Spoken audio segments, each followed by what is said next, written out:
혹시 이솝 우화에 나오는 토끼와 거북이 경주 이야기를 모르시는 분 혹시 계신가요?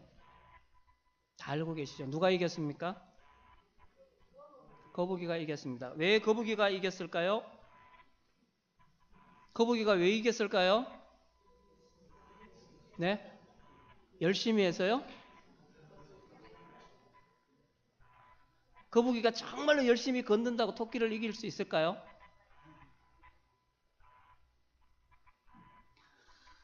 어떤 분이 이렇게 써놨어요.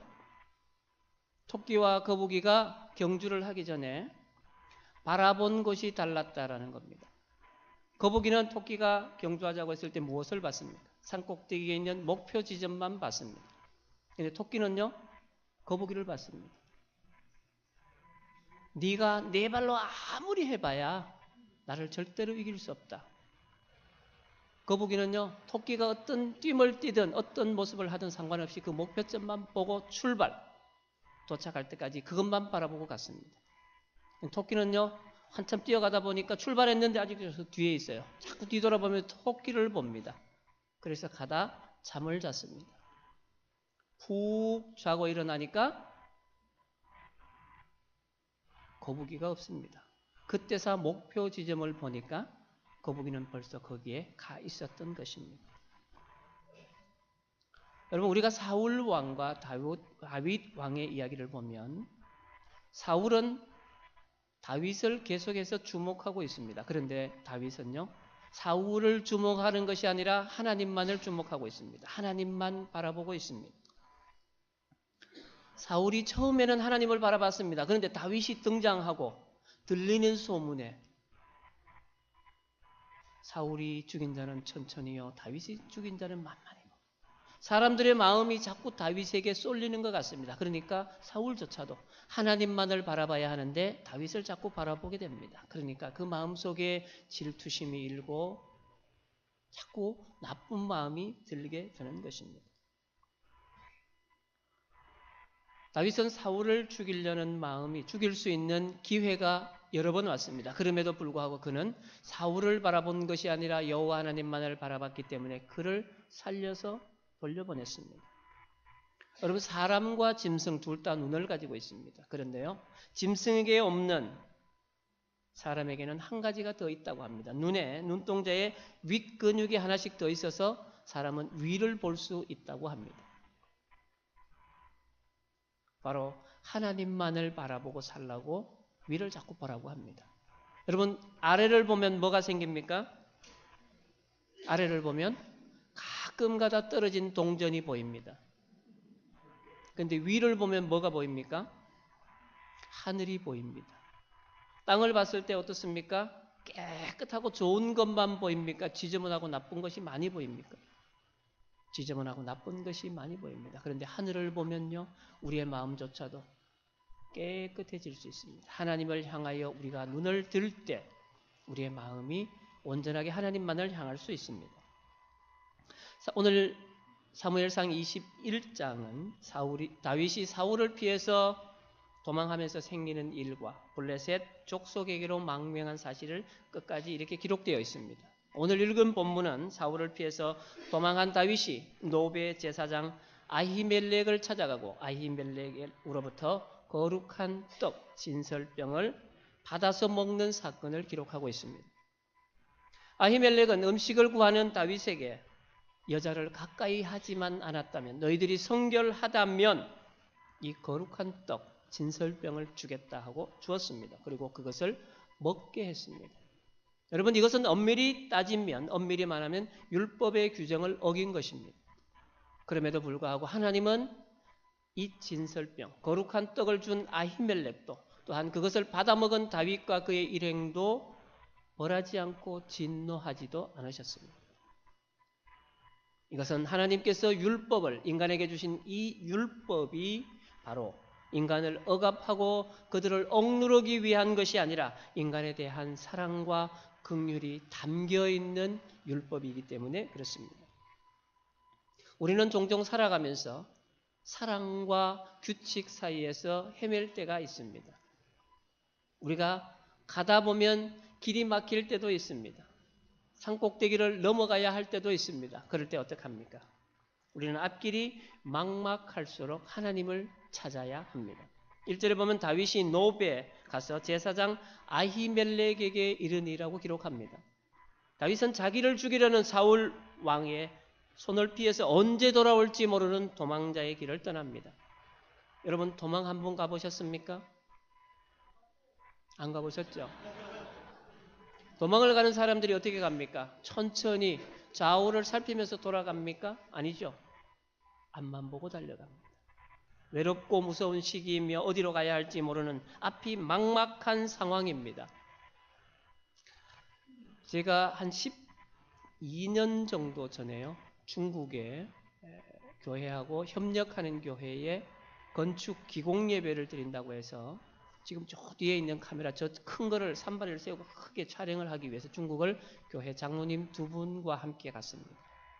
한창 그 넓은 공터에서 기공 예배가 진행되고 있는 상황에서 공안이 알고 찾아온 겁니다.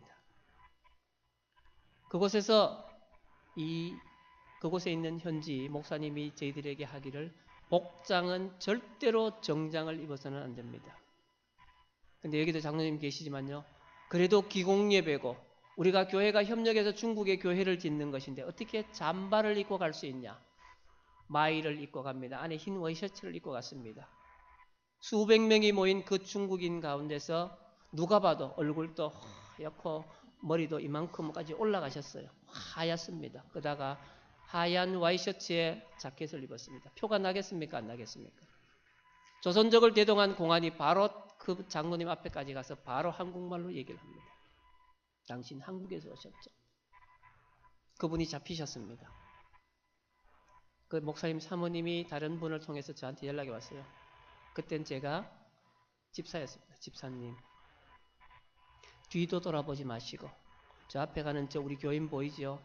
저분 따라 무조건 빠른 걸음으로 가세요. 뛰지도 말고. 그래서 제가 카메라를 찍던 걸 들고요. 앞만 보고 달렸습니다. 좌우 살필 겨를도 없고 뒤돌아볼 겨를도 없고 계속 갑니다. 왜? 공안이 따라오면 저도 잡히니까. 그렇게 한참을 갔습니다. 골목을 몇 번을 돌았습니다. 그리고 그분들이 보낸 차를 타고 또한 알지도 못하는 집으로까지 갔습니다. 거기 가서 30분, 1시간을 기다리니까 이제 한 분씩 아는 분들이 도착합니다. 도망을 하는 건요. 가슴이 콩닥콩닥 뛰는 정도가 아니라 사방을 살필 겨를조차 없습니다. 다윗의 삶이 지금 그렇습니다. 다윗의 형편이 그렇습니다. 그런데 이 다윗이 도망간 것이 바로 제사장들의 성읍 노브로 찾아간 겁니다. 다윗이 노브로 피신한 것은 우리 사무엘상 19장을 읽어보시면 사울이 마음이 격분해서 다윗을 죽이려고 합니다. 그랬을 때 다윗의 아내 미가를 통해서 그가 겨우 도망해서 라마에 있는 선지자 사무엘에게로 가서 거기서 도움을 받고 안전하게 생활을 하게 됩니다. 그것처럼 다윗은 하나님의 사랑, 하나님의 도움을 받기 위하여 노브로 피신을 한 것입니다. 다윗은 아무도 자신을 도와줄 수 없는 상황에서 하나님의 사람만이, 하나님의 제사장만이, 하나님만이 자신을 도울 수 있다라는 그 마음 하나로 놉까지 간 것입니다.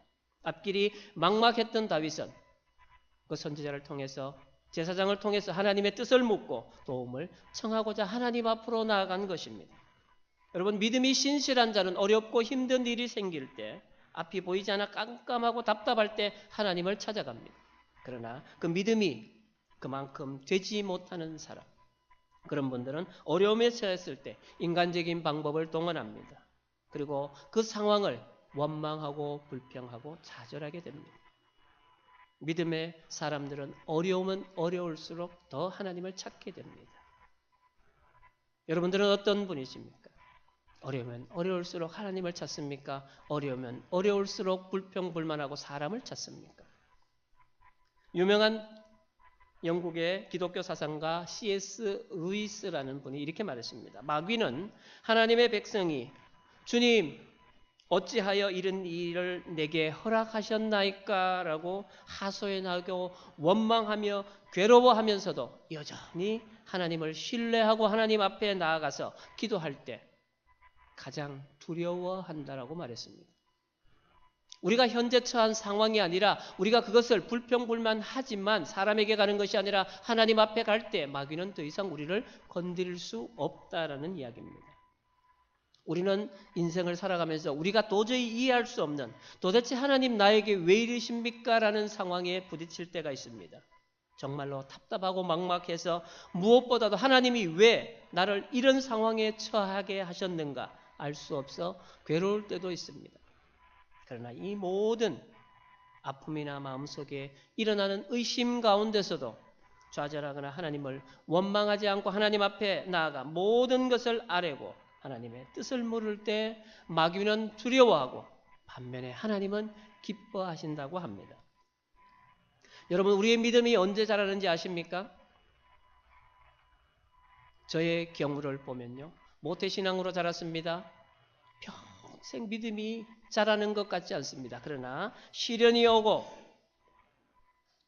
고난이 왔을 때, 정말 그 문제를 붙들고 하나님 앞에 나아갔을 때, 하나님이 내게 응답하셨을 때, 내 문제를 해결해 주셨을 때, 그때 우리의 믿음은 한 단계 더 성숙합니다.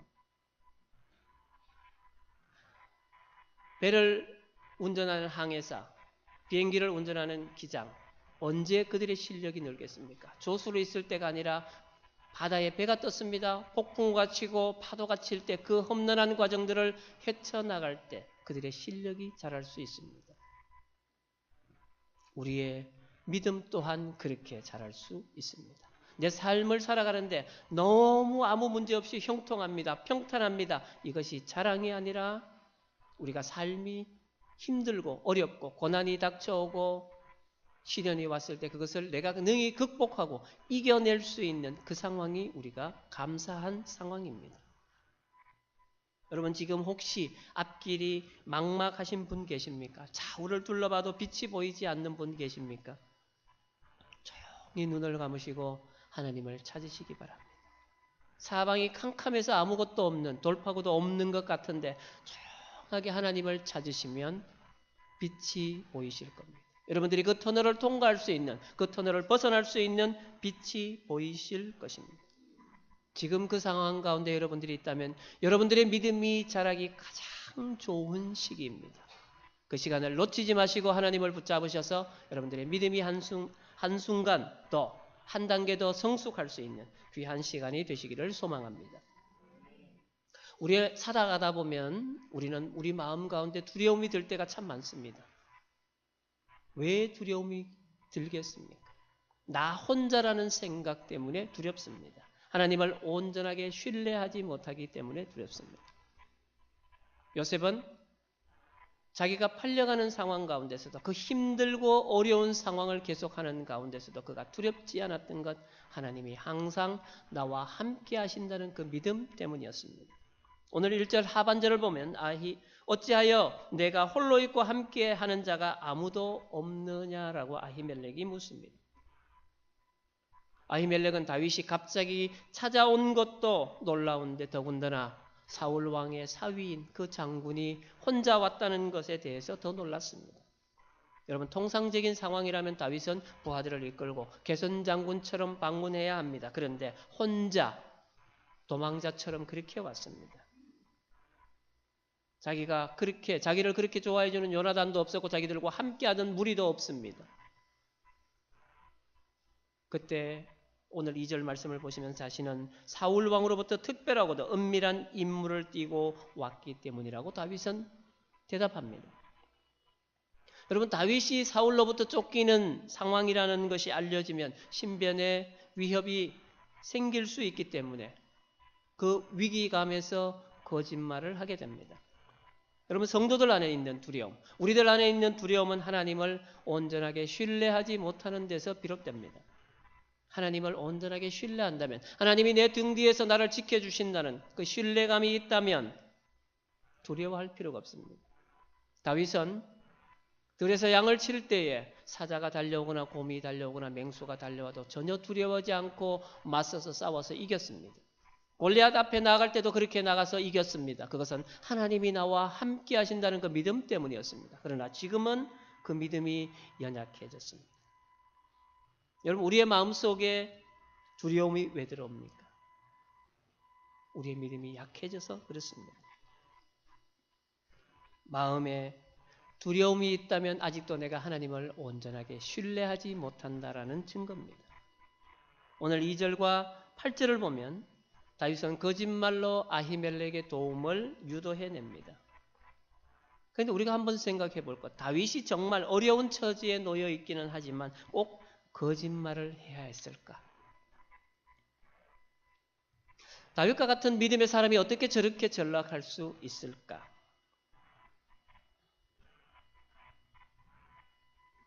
다윗이 우리가 아는 가장 하나님을 신뢰하는 자, 하나님으로부터 인정받는 자였습니다. 그런데 그가 두려워하며 초라한 모습으로 거짓말을 하고 있습니다.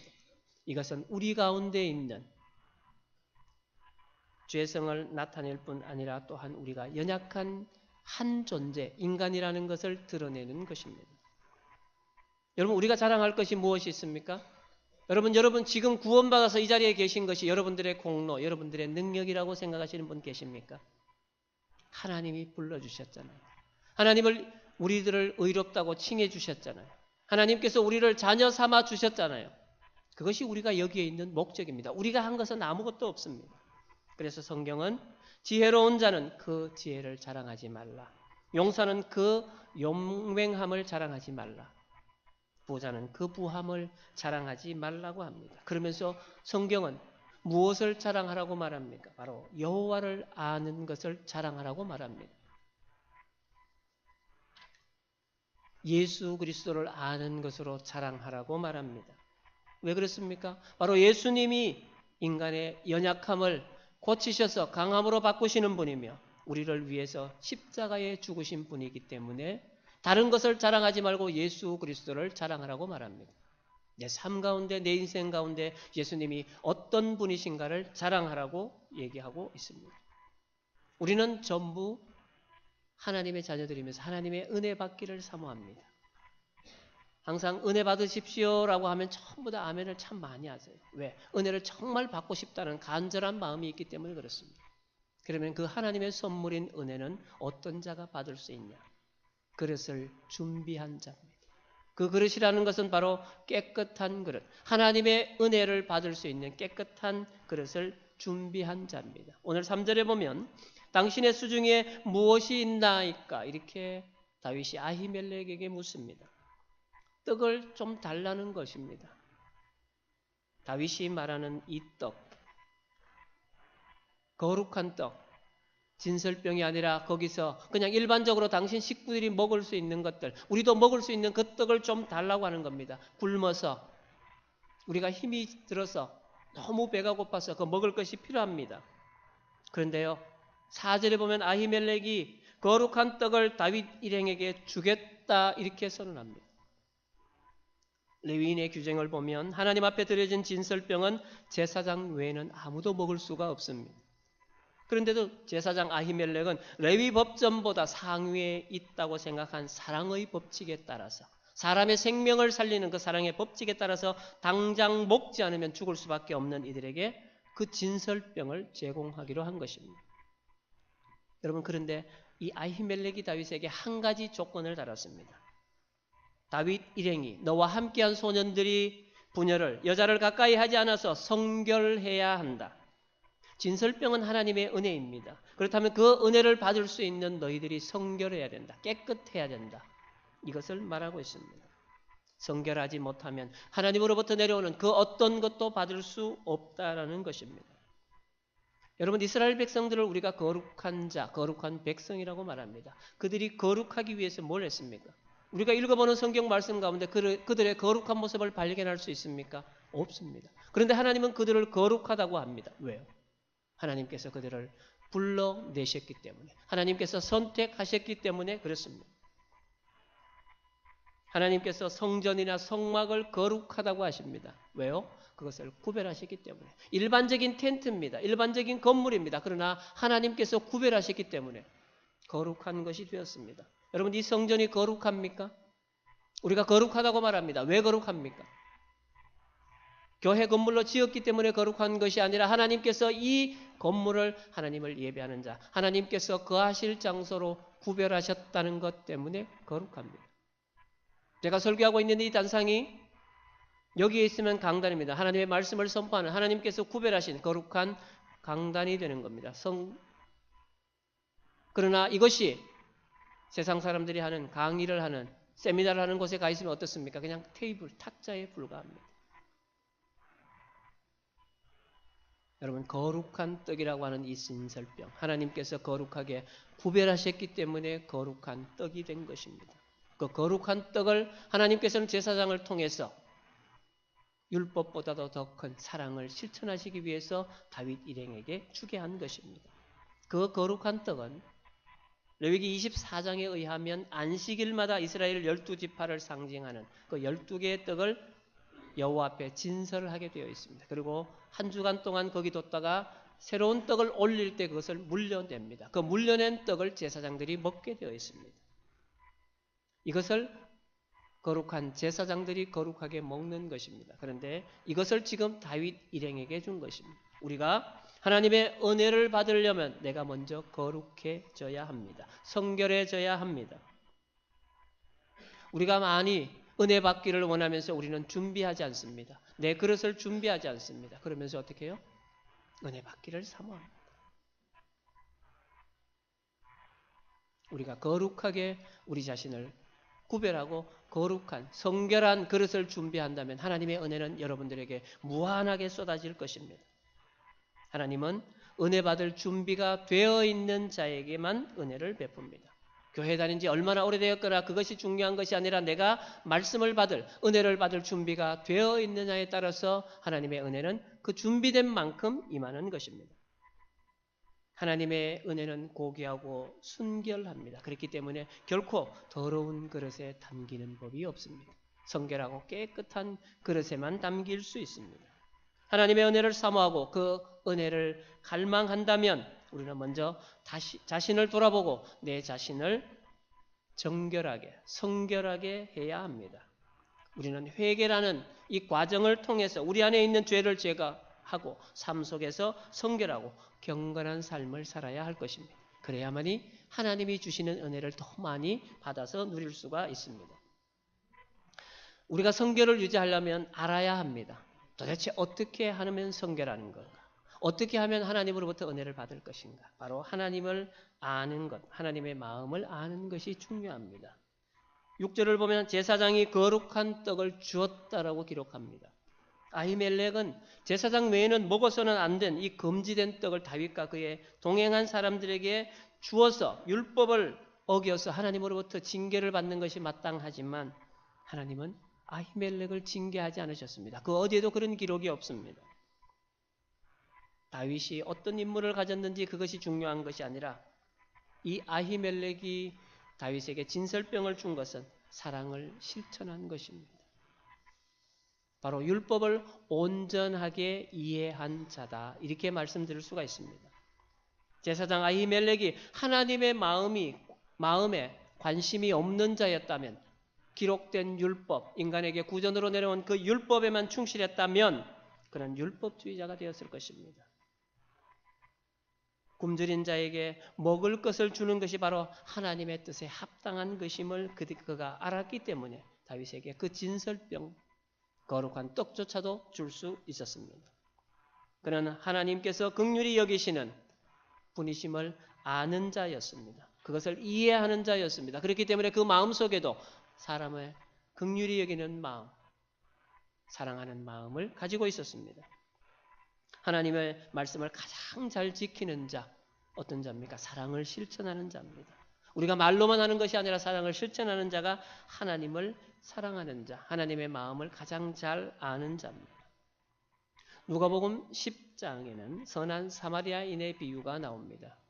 어떤 유대인이라고 합니다. 누구라도 해당될 수 있습니다. 그 유대인이 예루살렘에서 여리고로 내려가다가 강도를 만났습니다.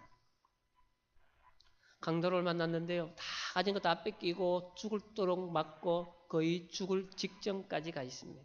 마침 예루살렘에서 제사장 직분을 감당하고 돌아가는 제사장이 그 광경을 보고 피하여 돌아갔습니다.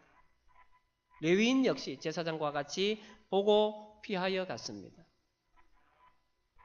그런데 어떤 사마리아 사람, 어떤 이방인입니다. 어떤 유대인들이 무시하는 사람이 여행 중에 이르러 강도 만난 자를 보고 불쌍히 여겨서 그를 그 자리에서 치료해 줍니다.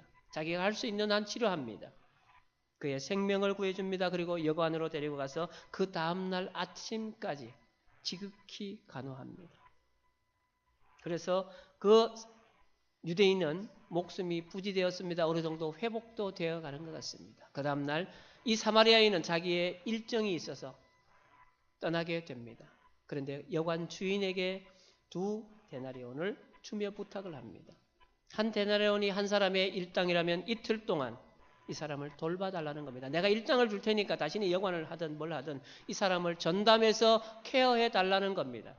내 돈을 들여서 그렇게 한 겁니다. 알지도 못하는 자를 위해서. 그리고 돌아올 때까지, 내가 돌아올 때 확인하러 다시 돌아오겠습니다.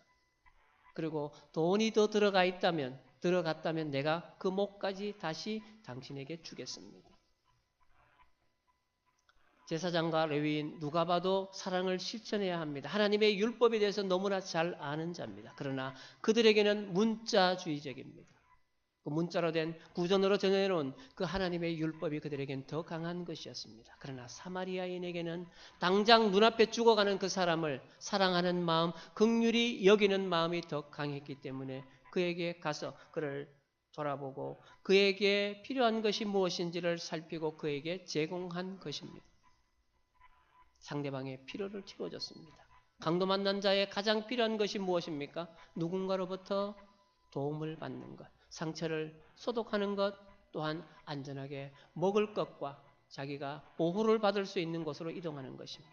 이 모든 것을 사마리아인은 그에게 제공했습니다. 가장 근본적으로 그 기저에 깔려있는 사상이 바로 사랑입니다.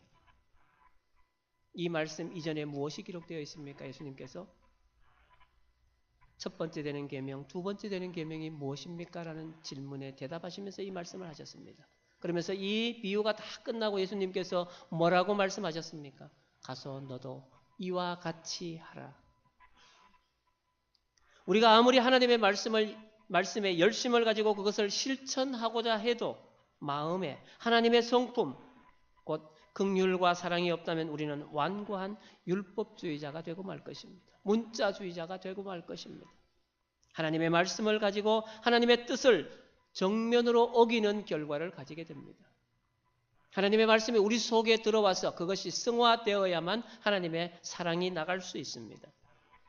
여러분, 예수님 당시의 바리새인과 서기관들이 그것이 그들에게 문자적으로 율법적으로 갔기 때문에 사랑을 실천하는 것이 아니라 율법을 지키려고 정죄하고 판단하는 자가 되었습니다. 우리가 하나님을 믿는다라고 할 때 때로는 맹목적으로 알지 못하는 신을 믿는 것이 아니라 하나님이 어떤 분이신가 내가 잘 알고 믿어야 하는 것입니다. 믿는다라고 할 때 여러분 아는 것이 제일 중요합니다. 알아야 믿을 수 있습니다. 알지 못하고 무조건 믿는 것은 온전한 믿음이 아닙니다. 알고 내가 경험하고 체험하고 지식적으로 하는 것. 우리가 이것을 요즘 말로 인격적으로 만난다라고 합니다. 이 모든 것이 복합되었을 때 우리가 하나님을 온전하게 믿는다라고 할 수 있습니다. 그러면 하나님의 마음이 어떤 마음인가를 우리가 알아야 합니다. 하나님이 어떤 것을 좋아하시고 어떤 것을 기뻐하시는 것을 분명하게 알아야 합니다. 내가 진정으로 하는 것을 원하시는지 형식적으로 하는 것을 원하시는지 분명하게 알아야 합니다. 누구나 정답은 다 가지고 있습니다. 그러나 내 속에 있는 내 자아가 하나님께서 주시는 그 마음을 실천하지 못하게 가로막고 있는 것입니다. 그것이 우리가 하나님의 은혜를 받을 수 없는 우리의 그릇이 성결하지 못하는 그 과정 가운데 있는 것입니다. 다윗이 제사장만이 먹을 수 있는 진설병조차도 먹을 수 있었던 것은 하나님의 사랑 때문입니다.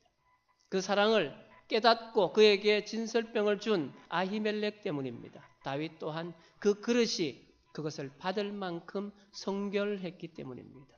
도망자였지만 그는 하나님 앞에서 깨끗한 자였기 때문입니다. 우리가 하나님을 알고 하나님의 은혜를 받기 위해서 우리 스스로 우리 자신을 더욱더 성결하게 하셔서 날마다 임하는 하나님의 임재로부터 여러분들의 은혜를 날마다 경험하시는 귀한 하나님의 자녀들이 되시기를 소망합니다. 기도하겠습니다. 세상의 빛으로 오셔서 저희들을 사망 가운데서 건져주신 예수 그리스도를 이 땅에 보내셔서 구원을 이루신 사랑의 하나님 감사합니다. 저희들이 세상에 살면서 하나님과 어울리며 그 가운데서 인정받고 살기 위하여 노력하는 가운데 저희들도 모르게 지은 죄들이 너무 많습니다. 저희들은 항상 자신들의 명예와 출세를 위하여 하나님에게서 멀어지려 했습니다. 이러한 삶의 잘못된 틀에서 이제 돌아서려고 합니다. 다윗이 처한 가장 어려운 상황 가운데서도 하나님은 사람을 통하여 그를 도우셨던 것처럼 저희들 삶 가운데서도 그렇게 도우시기를 소망합니다. 저희들이 진정으로 십자가의 사랑과 부활의 기쁨과 하나님의 한없는 사랑을 날마다 경험하는 주의 자녀들이 되게 하여 주시옵소서. 예수 그리스도의 부활의 능력이 우리들에게도 임하기를 소망하며 예수님의 이름으로 기도드립니다. 아멘.